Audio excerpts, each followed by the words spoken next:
When Samsung stops innovating, Apple keeps raising prices, Google copies Apple, and Xiaomi seems to have lost focus on delivering quality mobile devices.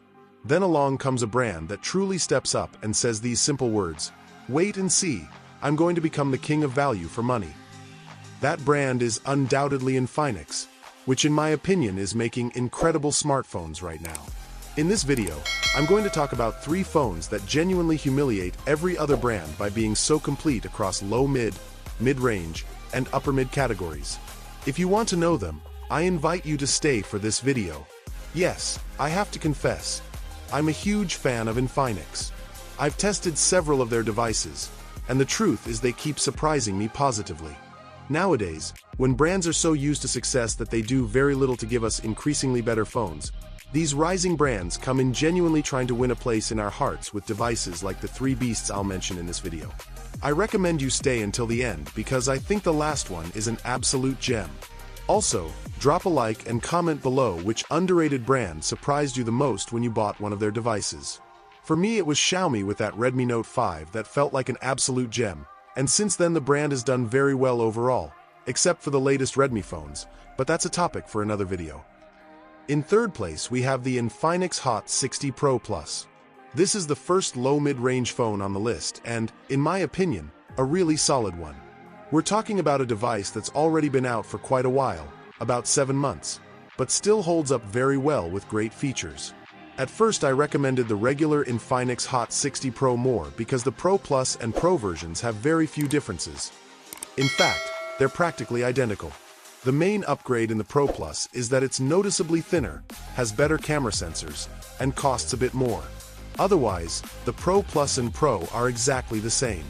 So if you think the price difference is too big for the improvements, you can go for the regular Pro without missing out. But right now the Infinix Hot 60 Pro Plus can be found for $190 to $200, making it an excellent buy. We're looking at a very complete phone in that price range with IP65 water and dust resistance and mostly plastic construction. Several points are really surprising. First, the display. A 6.78-inch AMOLED panel with 1.5K resolution, curved edges, 4,500 nit peak brightness, 144 Hz refresh rate, and protected by Corning Gorilla Glass 7i. Yes, you read that right. For under $200 you get a screen that could belong on any upper mid-range phone. It looks stunning and doesn't feel like a cheap device in hand. Obviously, compromises have to be made somewhere. In this case, the processor is the MediaTek Helio G200, a chip I personally criticize a lot because it's basically a renamed Helio G99, which itself is a renamed Helio G99 Ultra, which is a renamed Helio G99. Basically a recycled low-mid-range processor that's been around for years, which is why I don't usually recommend it. Still, it's acceptable for the price, paired with LPDDR4X RAM and UFS 2.2 storage, not the super slow eMMC 5.1 type. Multitasking feels smooth and fast, perfectly complemented by the 144 Hz refresh rate, while it has low mid-range power, meaning it handles daily use, social media, messaging, calls, and light games like Subway Surfers or Call of Duty Mobile just fine. Anything heavier will make it slow down. Its strengths are delivering the best possible features for the lowest price, without skimping on 2 key aspects: battery and cameras. Battery capacity is 5,160 mAh with charge bypass, great for gaming while plugged in to avoid degrading the battery, and true 45W fast charging included in the box. Very good autonomy and charging speed again for under $180. Cameras, despite advertising 3 rear lenses, really only have 2 usable ones. The main 50-megapixel Sony IMX882 sensor, the same one used in the Poco X7 Pro, is excellent, and you'll take all your photos with it. The secondary 0.08-megapixel lens is just there for aesthetics and marketing. Infinix's update policy still needs watching to see if they truly support their devices well. But today, when most brands promise long support yet deliver updates slowly or poorly, it's not a deal-breaker. It ships with Android 15 and full Google services. So I think this isn't just the best low-mid-range from Infinix, but also the best phone you can buy when your budget is extremely tight. Third place and bronze medal to the Infinix Hot 60 Pro Plus. In second place, we have the Infinix GT30 Pro, the ideal phone for gaming enthusiasts because more than a smartphone, it looks and feels like a portable gaming console thanks to its gamer design with LED lights on the back. And if that's not enough, it includes shoulder triggers on the sides to give you an edge in games like Fortnite, Call of Duty Mobile, or any title that keeps you hooked for hours. The Infinix GT30 Pro, beyond its gaming aesthetic, has an incredibly good price of just $290. Extremely fair and a much better alternative than more expensive phones from other brands like the Xiaomi Redmi Note 15 Pro Plus. Not only is it cheaper, it's actually better. Let me recap the specs. It has IP64 water and dust resistance, not Aquaman level, so don't submerge it. And an immersive 6.78-inch AMOLED panel with 144 Hz refresh rate, 4500 nit peak brightness, and protected by Corning Gorilla Glass 7i. Practically the same screen as the Poco X7 Pro, but with the big advantage of 144 Hz, which you'll notice a lot and gives you a real competitive edge in fast-paced games like Call of Duty Mobile or Fortnite. The display is excellent, with almost non-existent bezels and very immersive. Nothing to envy from pricier competitors. The processor is the MediaTek Dimensity 8350, a high mid-range mobile platform scoring 1,700,000 on Antutu, paired with LPDDR5X RAM and UFS 4.0 storage. Not only do we have plenty of muscle and high-quality memory, but multiple configurations.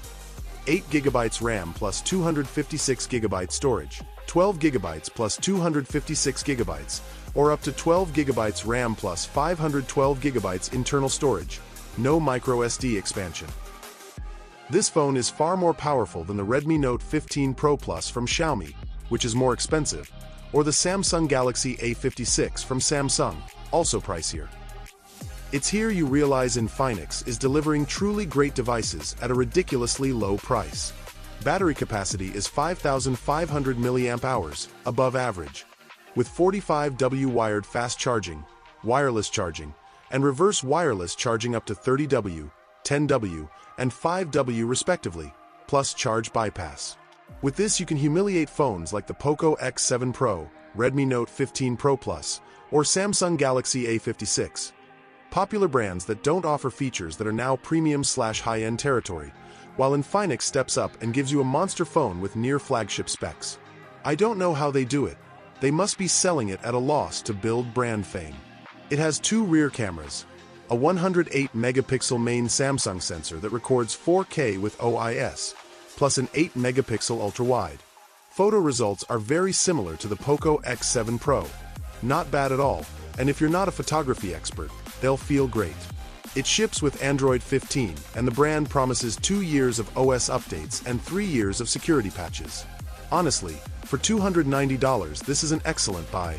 Very powerful, great battery life, and strong gaming features if you're into video games. But the brand didn't stop there.